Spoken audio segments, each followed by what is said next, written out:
Dr. Marty Makary joins me now, professor of health policy and management at Johns Hopkins and Fox News medical contributor. Dr. Makary, good to have you with us. This is an interesting study. What really stood out to you from this data?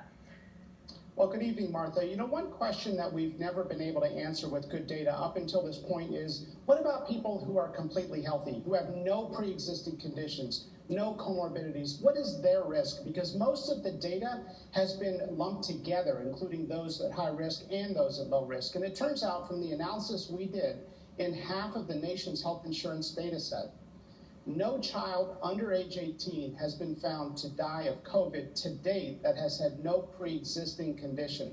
That is, we presume now that if not all, nearly all of the 169 deaths in children under age 20 to date during the pandemic in the United States were among kids with a pre-existing condition. So this data has implications for what we do, for how we interact, for how we do our schools, and to protect those who are vulnerable. We know now that it's those with pre-existing conditions. Those are the kids where we may need to take extra mitigation.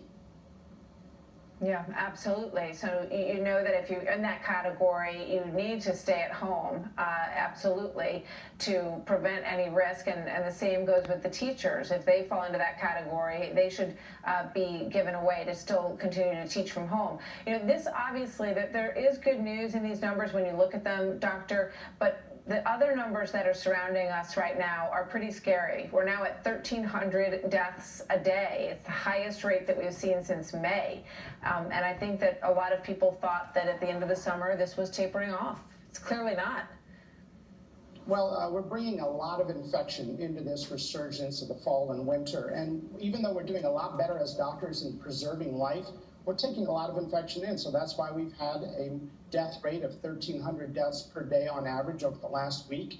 But, you know, the question about transmission is the primary question in schools. And in a study of 35,000 kids in North Carolina, there was not a single case of transmission from child to adult out of 100 infections. Insights for Education studied 191 countries, looking at the countries that reopened, and found that it did not drive the pandemic or outbreaks any further. And Utah, which has the best data on schools, found that any increases or outbreaks were attributed to teens, and that infection was on off-campus congregate settings, mainly the parties, not the classroom. So it's pretty clear the classroom is extremely safe and the transmission from kids to adults is minimal.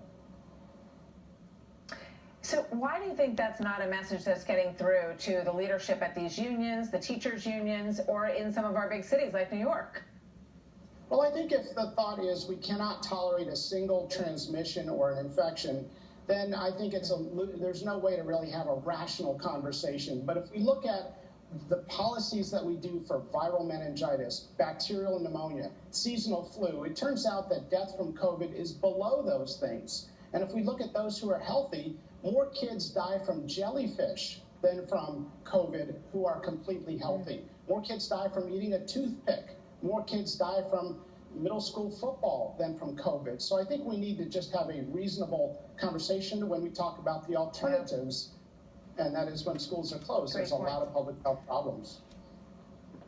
Dr. Marty Makary, thank you. Good to see you tonight. Lisa.